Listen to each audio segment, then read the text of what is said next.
akaamua kutumia hiyo njia ya kuzuia mvua kwa miaka 3.5 ili watu waweze kunyenyekezwa na kutubu. Na haleluya, jina la Bwana ni. Na tunaona Nabii Elia alisimama katika zamu yake kama mlinzi, na kwenye wajibu wa mcha Mungu kusimama kama mlinzi, anakuwa na maeneo mawili ya wajibu wake. Eneo la kwanza, mlinzi ni lazima awe ni mtu mwenye kuona mbali, kuona kwa macho haya ya kimwili, lakini pia kuona kwa macho ya kiroho mambo yaliyofichika, kama ilivyokuwa kwa Nabii Elisha. Wakati mtumishi wake hakuwa anaona, yeye alikuwa tu na macho ya kimwili, ndio maana alipotoka alitazama tu kwa macho haya ya kimwili, macho ya kibinadamu, akatishika, akaogopa, akarudi haraka ndani na kusema ole wetu, tumekwisha. Tofauti na ilivyokuwa kwa Nabii Elisha. Naona Elisha, kwa sababu yeye pia alikuwa na macho ya ndani, macho yanayoona yaliyofichika, wala hakubabaika. Kile ambacho Nabii Elisha alikuwa amekiona ndio anamuomba Mungu na mtumishi wake akiona.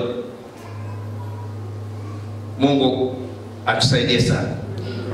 Haleluya, jina la Bwana libarikiwe. Na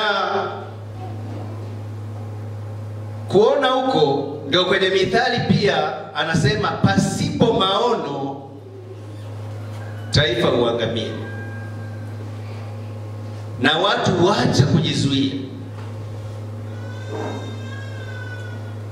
Kwa hiyo maono ni ya muhimu sana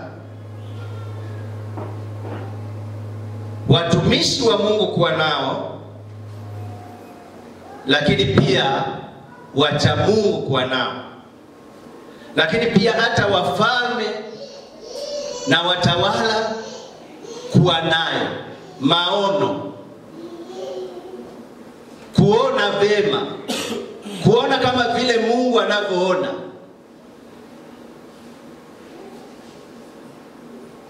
Sifa ya kiongozi ni lazima awe anaona,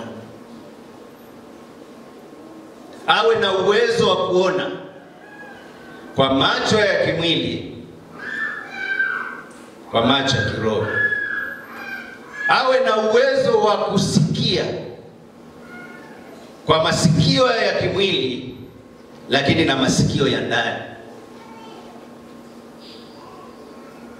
Ndio maana Yesu aliwaambia Mafarisayo, je, kipofu anaweza kumwongoza kipofu mwenzie? Anasema, na kama itatokea kipofu anamuongoza kipofu mwenzake, kitakachotokea ni kwamba wote watatumbukia kwenye shimo. Ni afadhali yule kipofu angeenda mwenyewe bila kiongozi, angetumbukia mmoja, kusingekuwa na hasara ya vipofu wawili kutumbukia. Kwa hiyo hapo tunaona mambo yote yanaanza na kuona. Unaona nini? Ndio maana Mungu akamuuliza Nabii Yeremia, unaona nini? Unaona nini katika maisha yako?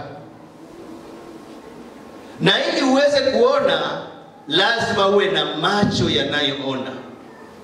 Ndio maana ukisoma kwenye Mathayo 13:16, Yesu anawaambia wanafunzi wake, heri macho yenu kwa kuwa yanaona na masikio yenu kwa kuwa yanasikia.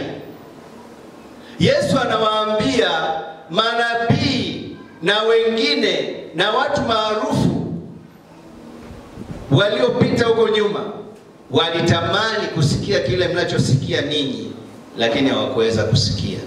Walitamani kuona kile ambacho mnakiona ninyi, lakini hawakuweza kukiona. Lakini heri yenu ninyi kwa sababu macho yenu yanaona na masikio yenu yanasikia. Lakini pia tunaona baada ya Petro kujibu swali lililokuwa linauliza kuhusiana na tathmini ya Yesu, watu wanamuonaje Yesu, Petro akasema ya kwamba wewe ni mpakwa mafuta wa Bwana, wewe ni Masihi, mwana wa Mungu aliye hai. Yesu anamwambia sio nyama na damu zilizokufunulia, bali ni Baba yangu wa mbinguni aliyekupa huo ufunuo. Haleluya. Jina la Bwana libarikiwe.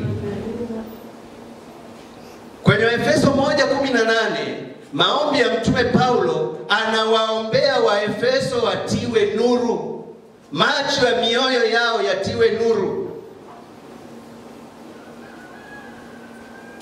Na Yesu Kristo katika mafundisho yake, ile hotuba ya mlimani kwenye ile Mathayo 7:14, anazungumzia juu ya njia na mlango. Anasema njia inayoenda uzimani imesonga, wanaoiona tu ni wachache. Kuiona tu kabla hawajaanza kuifuata. Kuiona tu ni shughuli. Anasema wanaoiona ni wachache. Kwa hiyo wajibu wa mcha Mungu ni lazima awe na sifa ya kwanza ya kuona.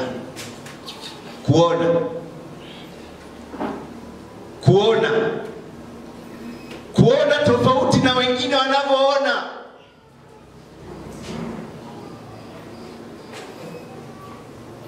Tunaona Mfalme Daudi, kile alichokuwa anakiona kilikuwa tofauti na vile mke wake alivyokuwa anaona. Na hapo ndio unajua ya kwamba kiongozi lazima awe na kitu cha ziada. Lazima aone mbali zaidi. Kiongozi yeyote hapaswi kuwa na maono ya kuku. Kuku yeye anaona tu hapa karibu. Lakini kiongozi anatakiwa awe na maono ya tai. Kama vile tai anavyoweza kuruka juu sana na kuona yote yaliyoko chini, ndivyo inavyotakiwa kiongozi awe. Na kiongozi asiyekuwa na maono uliletea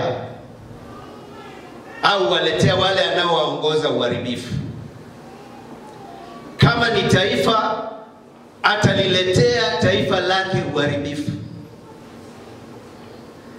kwa sababu tu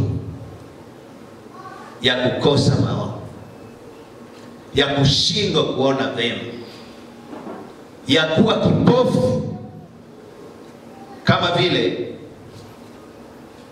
Yesu alivyosema ya kwamba haiwezekani kipofu kuongoza kipofu mwingine. Na baada ya kuona sasa, wajibu wa mcha Mungu kusimama kama mlinzi, wajibu wa pili ni kuonya kwa kupiga tarumbeta, kama ambavyo tumesoma kwenye Ezekieli 33 mstari wa 6 na kwenye Isaya 21 mstari ule wa 6 ya kwamba huyu mcha Mungu ambaye ni mlinzi anapoona, baada ya kuona anatakiwa afanye nini?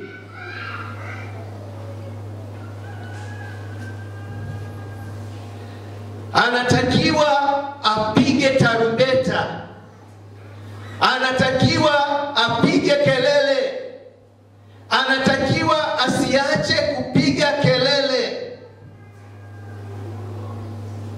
Na kwa kufanya hivyo, kwa sababu ameona ile hatari ambayo inakuja, anapiga kelele ili kuzuia kusitokee madhara kabla ya hiyo hatari haijatokea.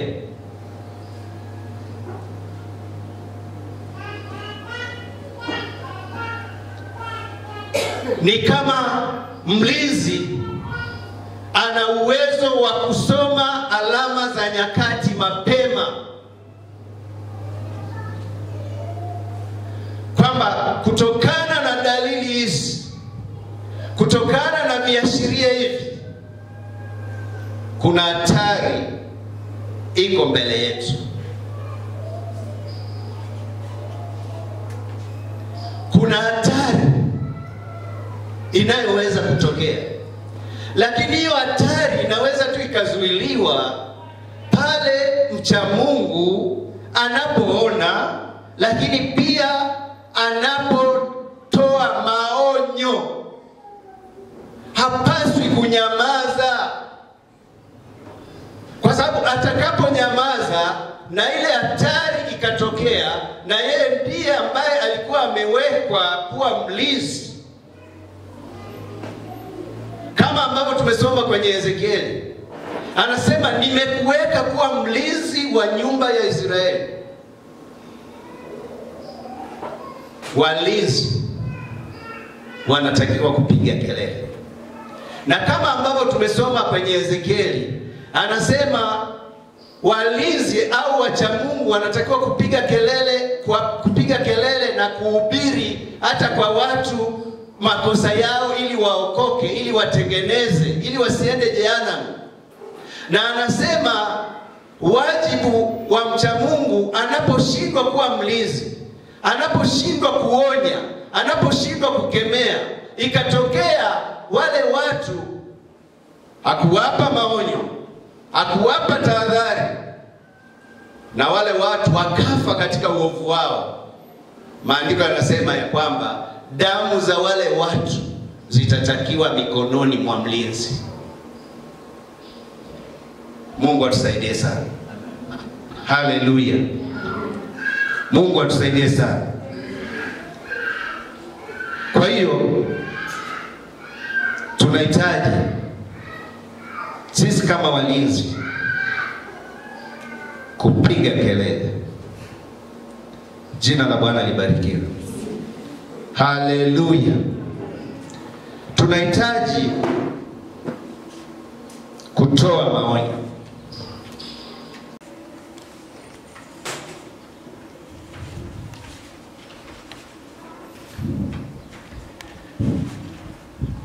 Sasa tuangalie uhakika wa ulinzi wa Mungu kwa mcha Mungu. Tunarudi pale kwenye Zaburi ya 121 mstari wa kwanza mpaka wa 8. Na tunaona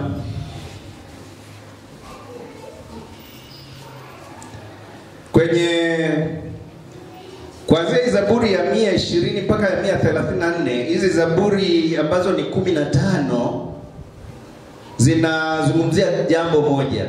Zinazungumzia kusafiri Yerusalemu kwenda kwa ibada. Yaani hizi ni nyimbo ambazo watu walipokuwa wanaenda Yerusalemu kwa ajili ya ibada walikuwa wanaimba hizi zaburi. Zaburi ya 120 mpaka ya 124. Na hapo ndipo utakuta kuna mahali wanasema nalifurahi waliponiambia na twende nyumbani mwa Bwana. Lakini kuna zaburi hii ya 120 mpaka 124 ambayo pia tunapata ujumbe wa somo letu. Inaonyesha mwabudu au mcha Mungu kuanza safari yake katika eneo la mbali, akasafiri katika nchi yote mpaka alipofika Yerusalemu, akafika hekaluni na mwisho akashiriki katika ibada ya sherehe za hekalu. Jina la Bwana libarikiwe. Haleluya. Na utaona hizi zaburi ya 120, 121, 122, 123 na 124 ziko tu kwenye kurasa 2. Na zote ni fupi fupi. Na hii zaburi ya 121 mstari wa kwanza mpaka wa 8 ni sehemu ya hizo zaburi ambazo nimesema ni zaburi za kukwea au nyimbo za kukwea au kupandia Yerusalemu. Ni nyimbo ambazo walikuwa wanaziimba walipokuwa wanaelekea Yerusalemu, wanapanda kwenda Yerusalemu. Yerusalemu ilikuwa juu kijiografia.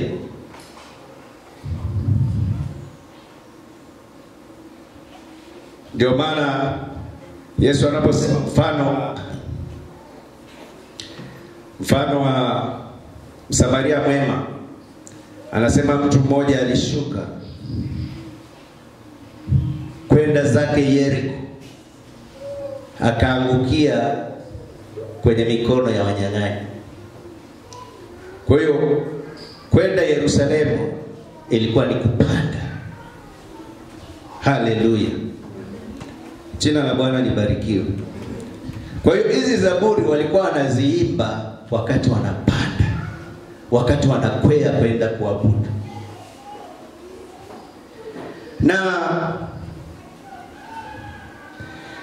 mstari ule wa kwanza kwenye Zaburi ya 121 anasema, nitainua macho yangu nitazame milima, msaada wangu utatoka wapi?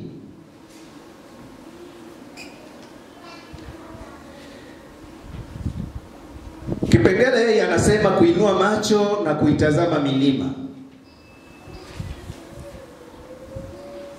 Tunaona anazungumzia kuinua macho, na tayari tumeshaona umuhimu wa kuona.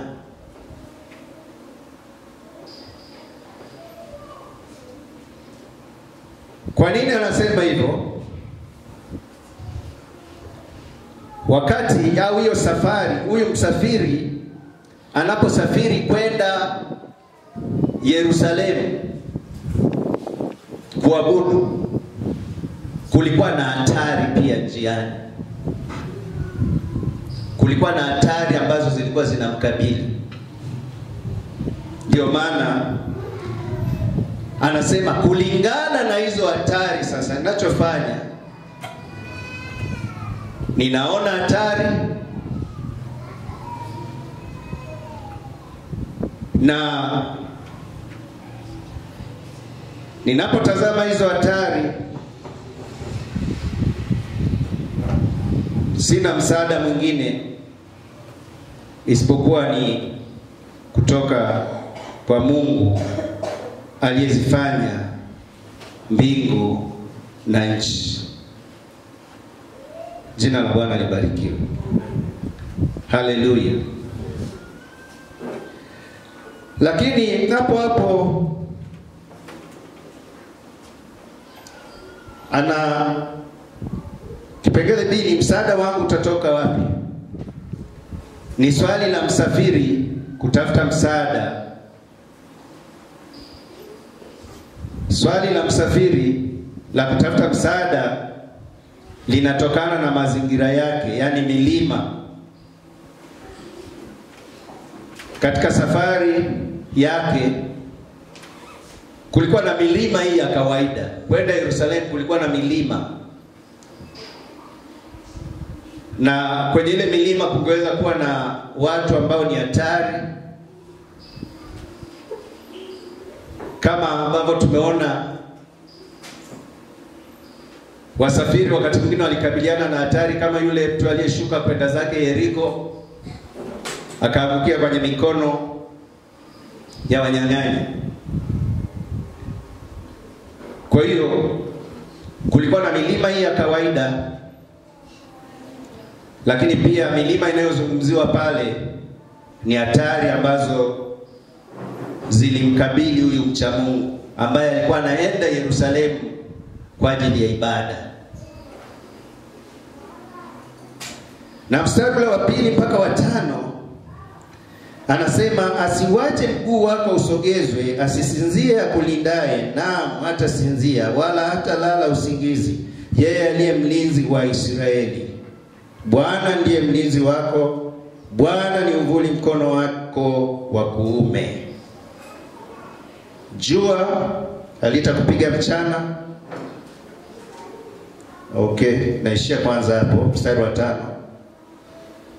Kwenye mstari wa 5 tunaona jibu la uhakika la msaada na uhakika wa usalama au ulinzi wa msafiri ni kutoka kwa Bwana. Haleluya. Haleluya. Yaani msafiri anayeelekea sasa Yerusalemu kuabudu, huyu mcha Mungu anapojiuliza maswali, mstari wa 2 na wa 5 unampatia jibu la msaada wa uhakika na usalama au ulinzi wa msafiri ni kutoka kwa Bwana.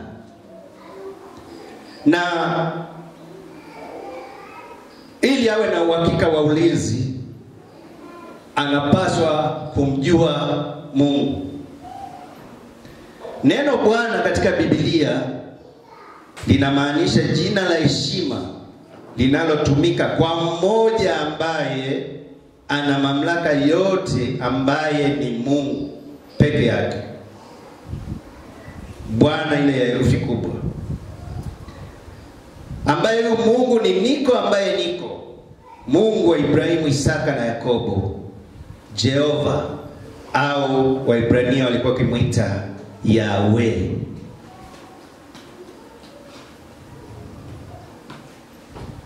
Na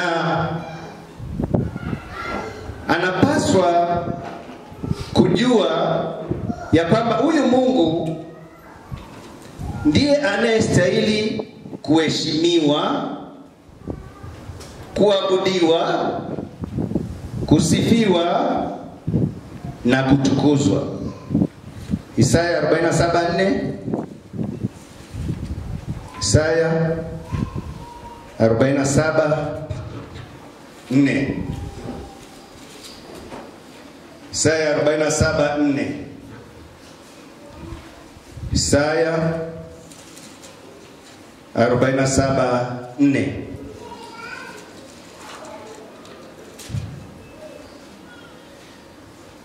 Mkombozi wetu Bwana wa majeshi ndilo jina lake, mtakatifu wa Israeli. Haleluya. Ufunuo 22:9.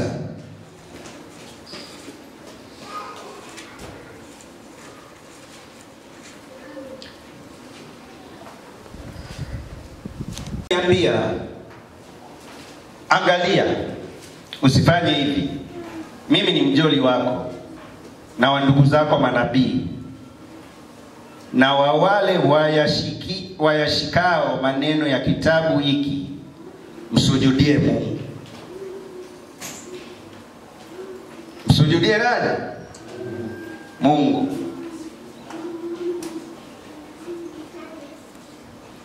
Luka 4:8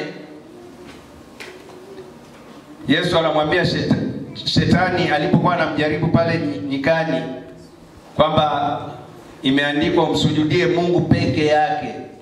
Shetani alitaka kusujudiwa na Yesu, lakini hilo alikutokea kwa Yesu. Na Mathayo 4:10.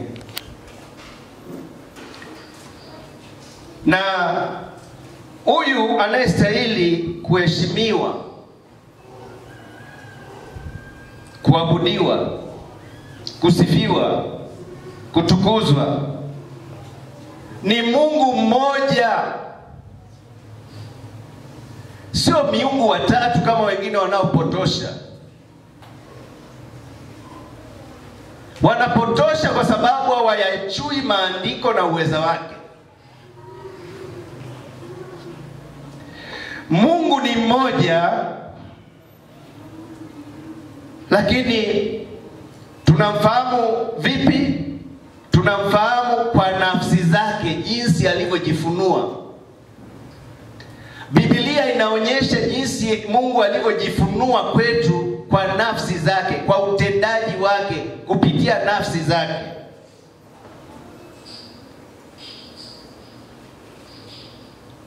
Luka 3:22. Kwenye mstari wa Luka 3 mstari wa 22, hapo tunapata nafsi zote zikijidhihirisha au zikionekana. Nafsi zote tatu za Mungu zikionekana, ambazo ni nafsi ya Baba, nafsi ya Mwana, lakini pia nafsi ya Roho Mtakatifu. Roho Mtakatifu akashuka juu yake kwa mfano wa kiwiliwili. Roho Mtakatifu akashuka juu yake kwa mfano wa kiwiliwili. Roho Mtakatifu akashuka juu ya nani? Ya Yesu alipoenda kubatizwa na Yohana Mbatizaji katika mto wa Yordani. Hapo kwenye mstari wa 22 anasema Roho Mtakatifu ambayo ni nafsi ya Mungu akashuka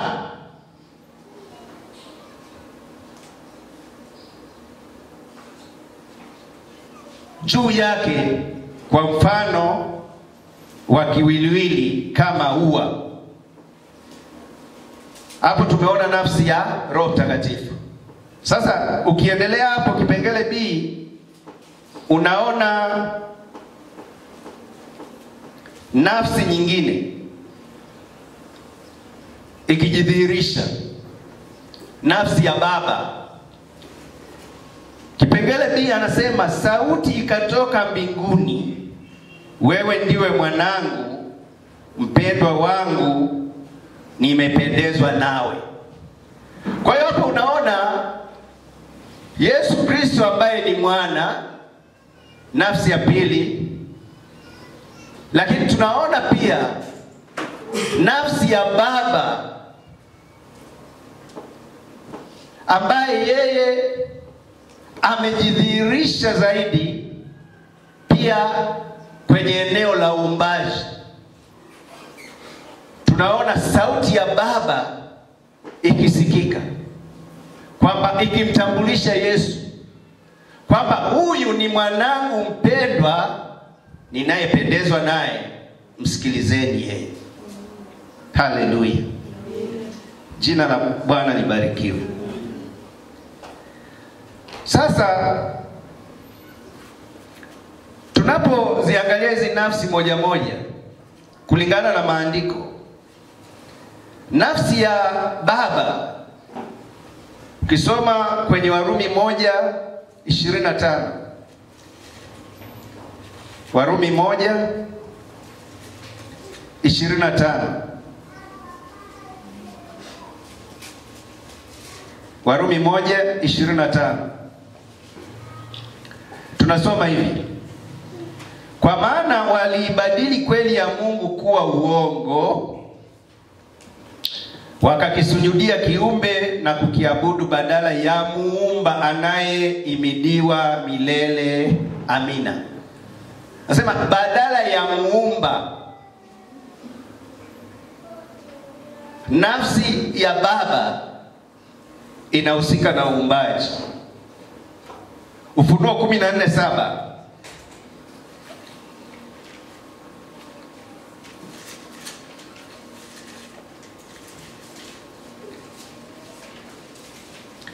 Akasema kwa sauti kuu, mcheni Mungu na kumtukuza, kwa maana saa ya hukumu yake imekuja. Msujudieni yeye aliyezifanya mbingu na nchi na bahari na chemichemi za maji. Kwa hiyo unaona nafsi ya Mungu Baba inahusika na uumbaji. Lakini kwenye Zaburi ya 95, Zaburi ya 95 mstari ule wa 6 anasema, njoni tuabudu, tusujudu, tupige magoti mbele za Bwana aliyetuumba. Tunamwabudu kwa sababu ni Mungu aliyetuumba. Lakini kwenye nafsi ya mwana, Mathayo 2:2, Mathayo sura ile ya 2 mstari ule wa 2.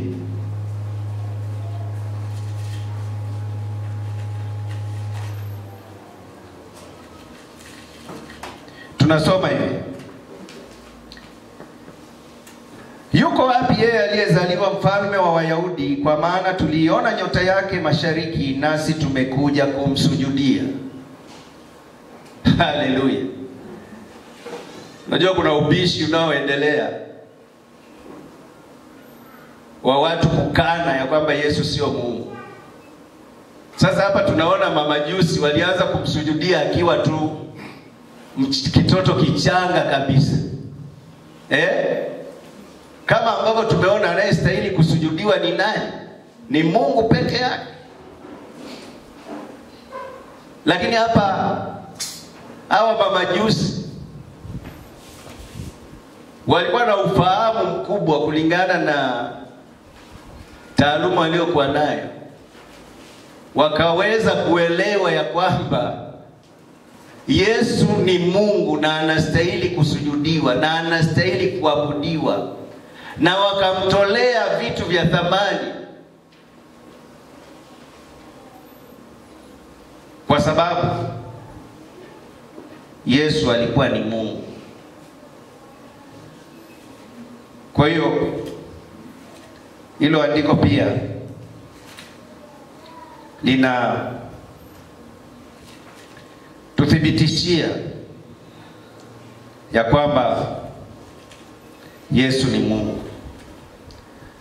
Andiko jingine linalo tuthibitishia ni Wafilipi 2 mstari wa 11. Tunasoma hivi. Tuanzie wa 10. Ili kwa jina la Yesu kila goti lipigwe, la vitu vya mbinguni na vya duniani na vya chini ya nchi, na kila ulimi ukiri ya kuwa Yesu Kristo ni Bwana. Bwana ya herufi kubwa inayoonyesha kwamba Yesu ni Mungu, na anasema kwa utukufu wa Mungu Baba. Haleluya. Lakini nafsi ya Roho Mtakatifu, ukisoma kwenye kitabu cha Matendo ya Mitume sura ya 1, Matendo ya Mitume sura ya 1 mstari ule wa 8.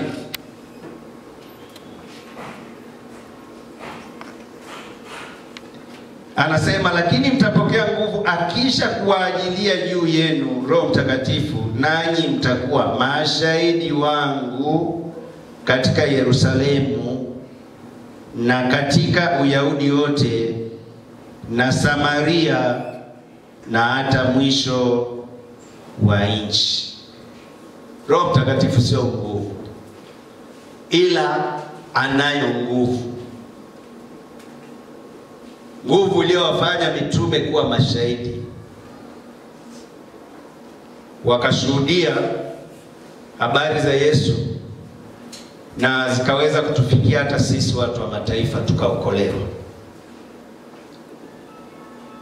Ni kwa sababu ya Roho Mtakatifu. Ni kazi ya nafsi ya tatu ya Mungu, ya Roho Mtakatifu. Kwa hiyo hapo tunaona Mungu ndiye anayestahili kuabudiwa. Lakini pia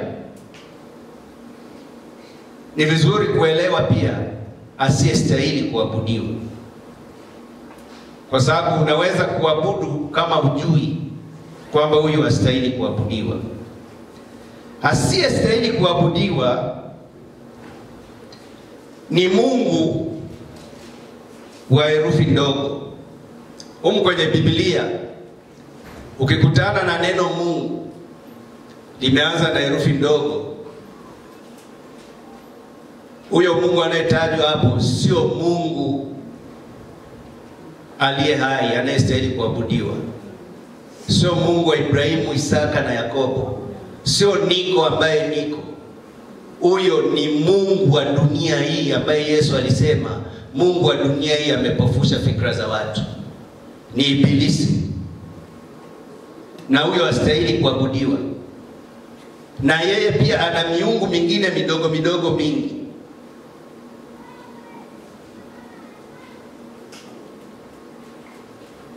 Kusoma kwenye Mathayo sura ya 4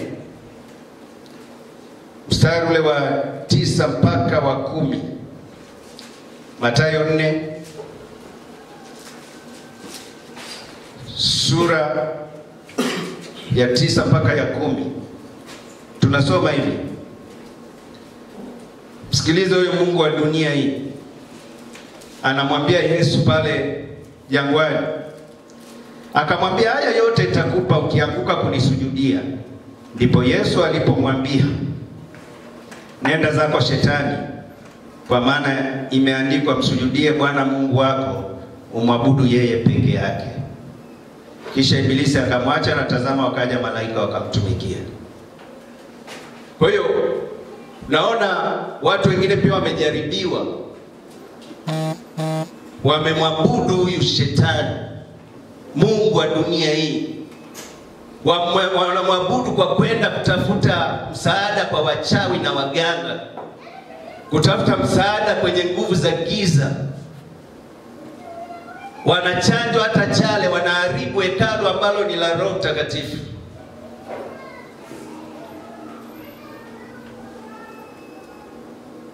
Na wengine ni Wakristo wanaoingia kwenye nyumba za ibada. Wengine hata tu kutafuta uongozi wanaenda kwao wachawi na waganga ili waweze kufanikiwa. Wengine wanatafuta vyeo kwa kumsujudia Mungu wa dunia hii ambaye hapaswi kusujudiwa. Kwenye Hesabu 25, kitabu cha Hesabu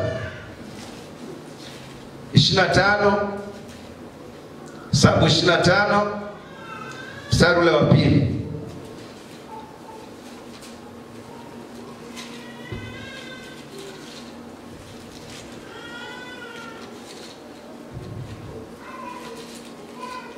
Hesabu 25:2 anasema,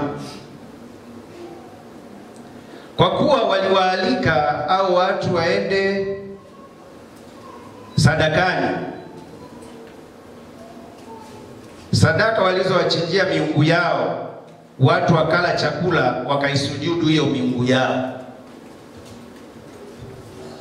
Naona nashangaza wakati watu wanakuja kuchinja makondoo yale, sio yametolewa msaada huko. Unajua umaskini ni kitu kibaya sana, au wakati mwingine ni yani sio ni tamaa au ni uroho. Hata Wakristo wanaojiita Wakristo wanaingia kwenye huo unajisi, kama ambavyo neno la Mungu linasema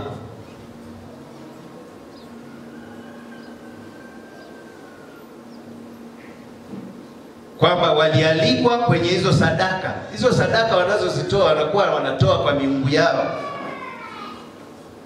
Anasema walizowachinjia miungu yao, na watu wakala chakula wakaisujudu hiyo miungu yao. Kwa hiyo huwezi ukala chakula bila kusujudu hiyo miungu yao.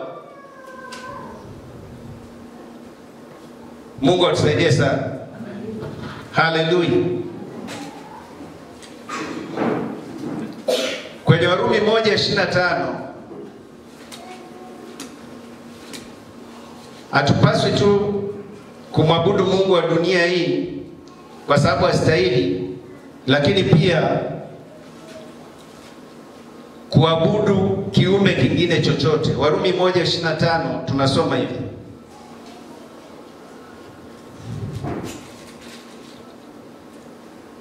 kwa maana waliibadili kweli ya Mungu kuwa uongo, wakakisujudia kiumbe na kukiabudu badala ya muumba anayehimidiwa milele. Amina.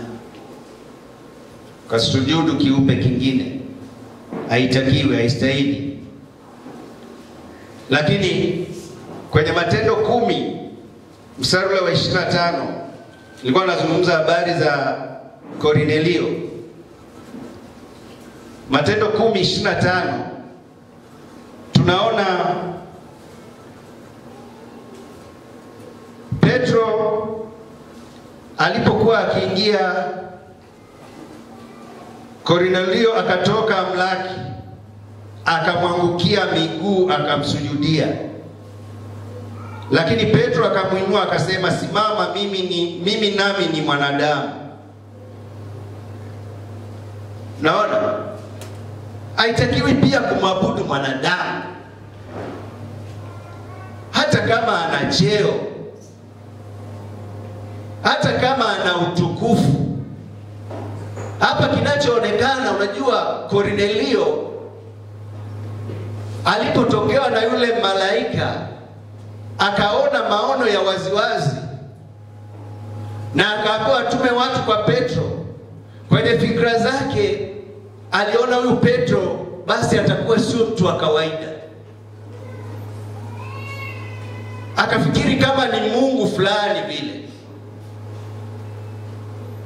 Na ndio maana wakati Petro anakuja na ule msafara wa watu waliowatuma, maandiko yanasema kwamba Kornelio akampokea, akaenda kumlaki, na kitu alichokifanya alimsujudia. Lakini Petro hakukubaliana na hicho alichokifanya Kornelio. Alijua kwamba huyo anafanya kwa kutokuelewa, ila inabidi nimwelimishe. Anamwambia kwamba mimi na mimi pia ni mwanadamu kama wewe. Wewe mtu hata kama ni rais, ni mwanadamu tu kama wewe. Anastahili heshima tu kulingana na nafasi yake, lakini haipaswi kumsujudia, haipaswi kumwogopa. Yesu akasema, msiwaogope wauao mwili, wasioweza kuua roho, bali tawaonyesha mtakayemwogopa. Anayestahili kuogopa ni Mungu ambaye anaweza akauangamiza mwili na roho pia akaipeleka jehanamu.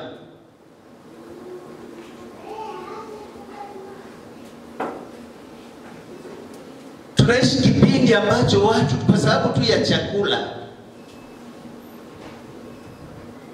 Na wakati mwingine sio kama wana shida ya chakula, ni tamaa tu za kujilimbikizia mali. Wanawafanya watu waabudu wao. Na hapo ndipo imekuja hii msamiati unaosema machawi.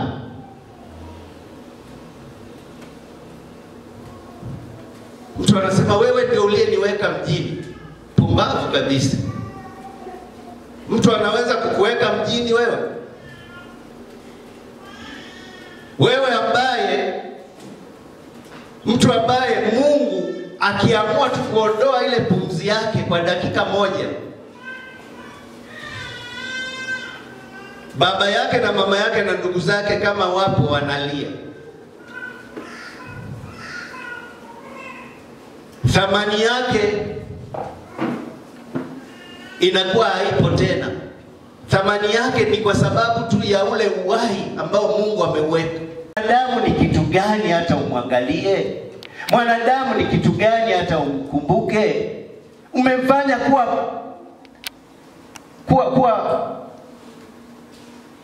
yani umemfanya kuwa yani ni mtu wa chini kabisa, anayestahili tu neema ya Mungu. Mungu atusaidie sana. Haleluya. Anayeweza kukuweka mchini ni Mungu, sio mwanadamu.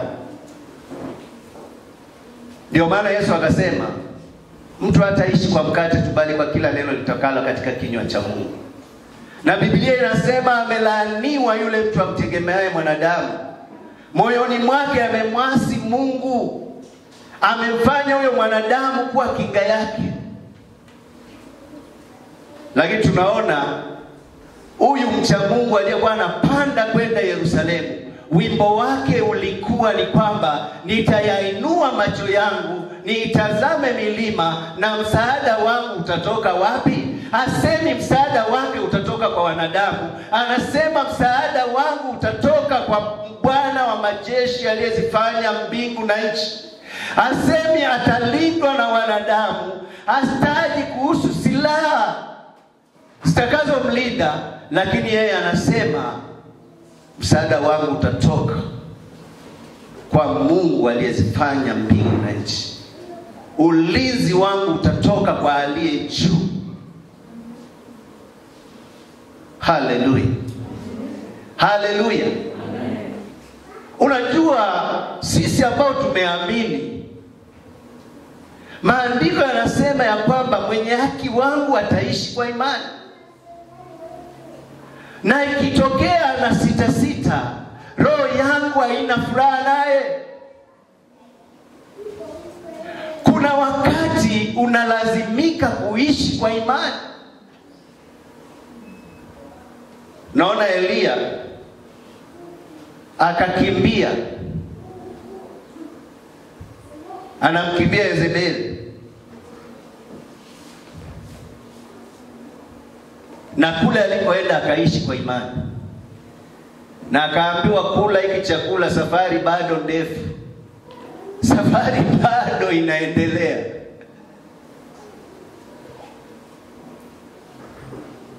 Na alipofika huko, anaona amebaki mwenyewe, lakini Mungu anamwambia hujabaki mwenyewe, wako watu.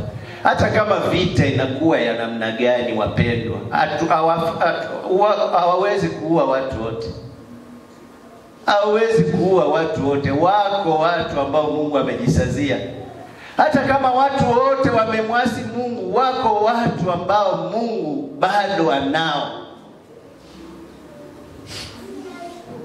Hata kama ni wachache, Mungu anao watumishi wake ambao hawawezi na hawajaweza kupiga goti kwa bahari.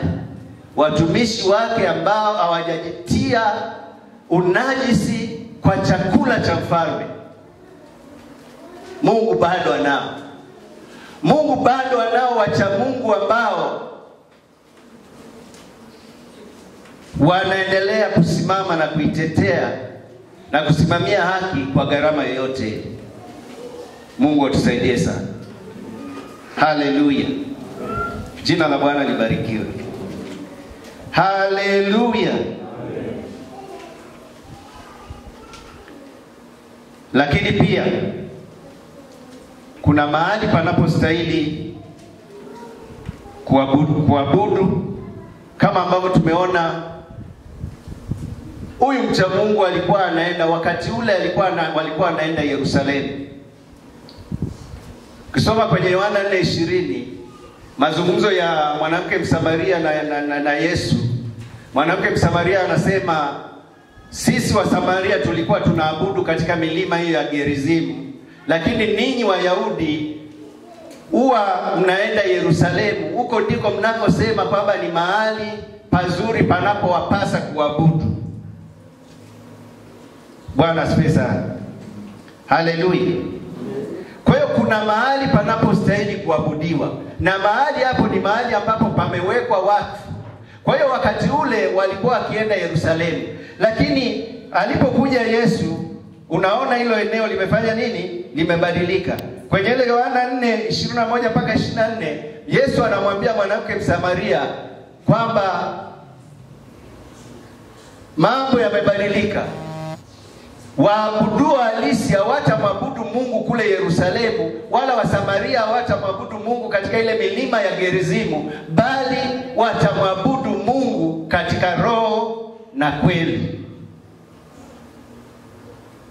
Haleluya. Jina la Bwana libarikiwe. Na pia mahali pengine kwenye kuabudu kimwili, Mungu alipomtokea Musa anamwambia kwenye ile Kutoka 3:5, anamwambia vua viatu vyako kwa maana mahali hapa ni patakatifu. Kwa hiyo inaonyesha kwamba mahali panapostahili kuabudiwa ni popote ambapo pamewekwa wakfu. Mungu alikuwa anamwambia huyo Musa kwamba kwa sababu nimekutokea mahali hapa mahali nimepaweka wakfu, nimepatakasa, ni mahali patakatifu.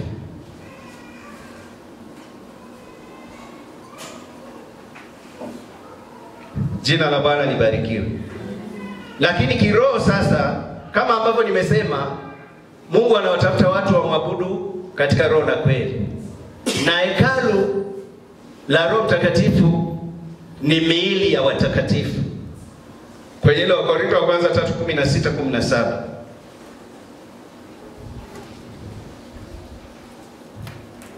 Lakini pia mahali panapostahili kuabudiwa ni kwenye madhabahu ya Bwana. Ile Wafalme wa pili 18:22, Wafalme wa kwanza 18:20, unaona Nabii Elia alitengeneza madhabahu. Lakini mahali pasipostahili ni madhabahu ya Baali na nyingine zinazofanana nazo. Waamuzi 6:25.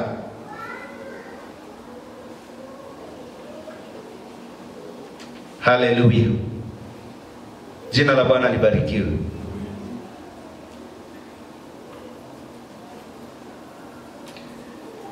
Na kwenye somo letu la mstari wa 6 mpaka wa 8 tunaona ahadi za Mungu,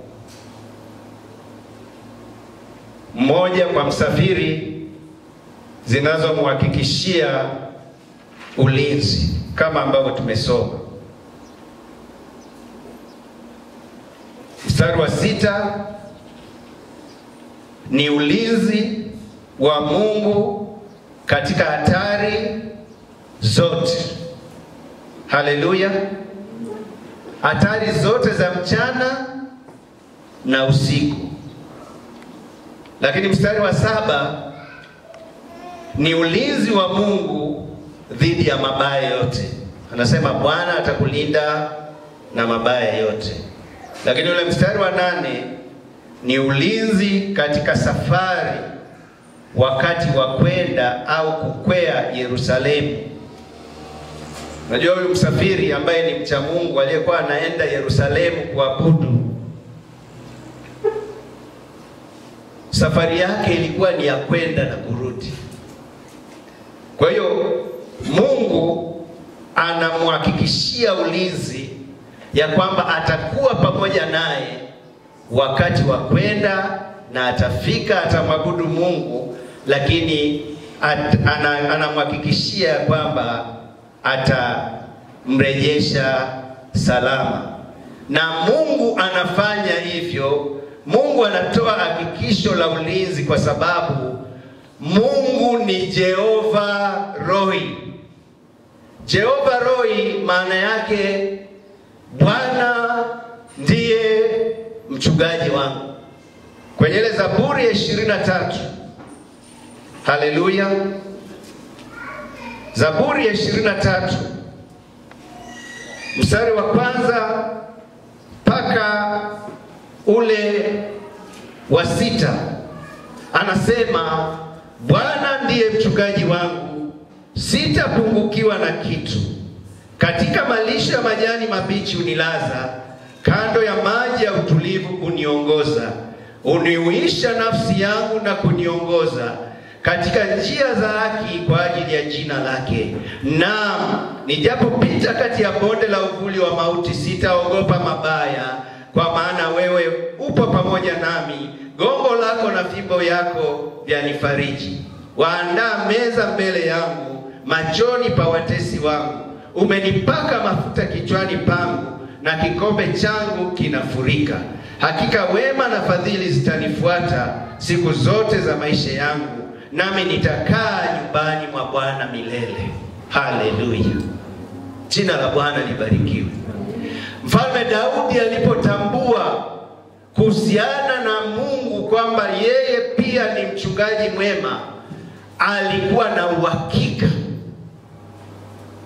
ya kwamba Mungu yuko pamoja naye. Alikuwa na uhakika wa ulinzi wa Mungu. Anasema, nichapopita katika bonde la uvuli wa mauti, sitaogopa mabaya, kwa maana wewe Bwana uko pamoja nami. Gongo lako na fimbo vyako vyanifariji. Hakika wema na fadhili zitanifuata siku zote, nami nitakaa nyumbani mwa Bwana milele.